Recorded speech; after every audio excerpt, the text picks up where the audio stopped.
People are disgusting. They shouldn't be allowed white peripherals.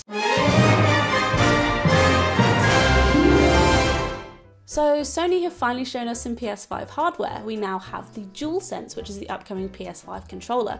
It's been met with mixed reviews. Who'd have thought it on the internet, mixed reviews.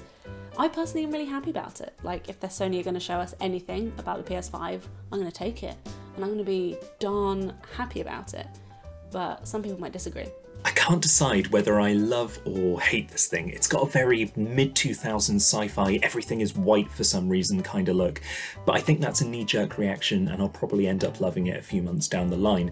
The shape is great, the clear buttons are really cool, I love the lights along the side of the touchpad, and it makes me wonder what the PS5 is going to end up looking like. Is that going to be a two-tone white and black design as well? I am so done with the big black box kind of aesthetic. I'd rather have something that really intrigues the non-gamers that I allow into my home and really sets the bar for being something different. This is the next generation. It should look like it too. I liked it. I've seen it compared to like BMW, the robot from WALL-E, and GLaDOS, like the Portal robot.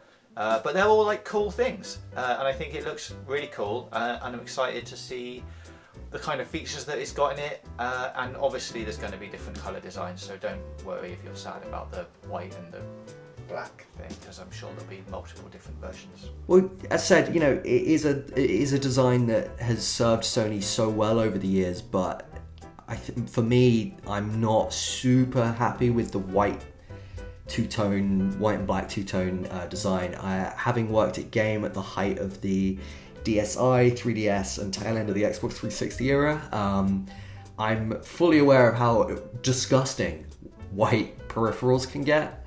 I've seen some white DSi's and white Xbox 360 controllers that have honestly haunted me ever since. Like, somebody should call the police. They are disgusting.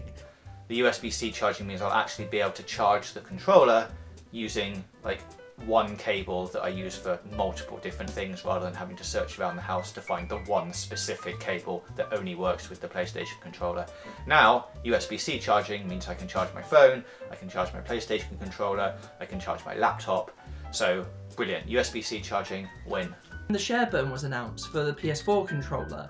It's sort of easy to sort of sniff out a little bit, but there are plenty of people who don't actually use headsets for gaming, and the microphone in the controller is an easy way for them to have a chat with mates. On top of that as well, it also gives developers a chance to experiment with it.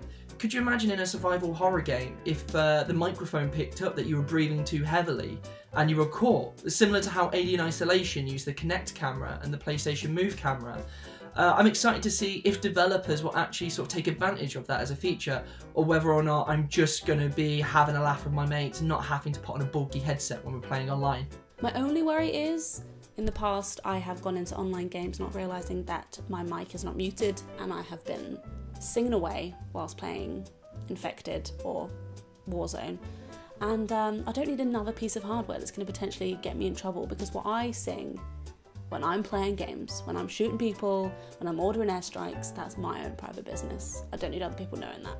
So, who knows? The reality of it is these controllers that we'll be picking up day after day for hours at a time, and you know, that's what really matters. That's what we'll be connecting into these virtual worlds with. So for me, the controller's the most, you know, apart from the games obviously, the controller's the most important part of the whole deal. I'm sick of hearing about specs and teraflops and SSD drives and all of that. It's bollocks. I'm sick of it. Now I have the controller, I can see the controller, I can really visualize how it's going to fit into my life, and I'm excited. I'm excited to get my hands on it. I'm excited to see how comfortable it is.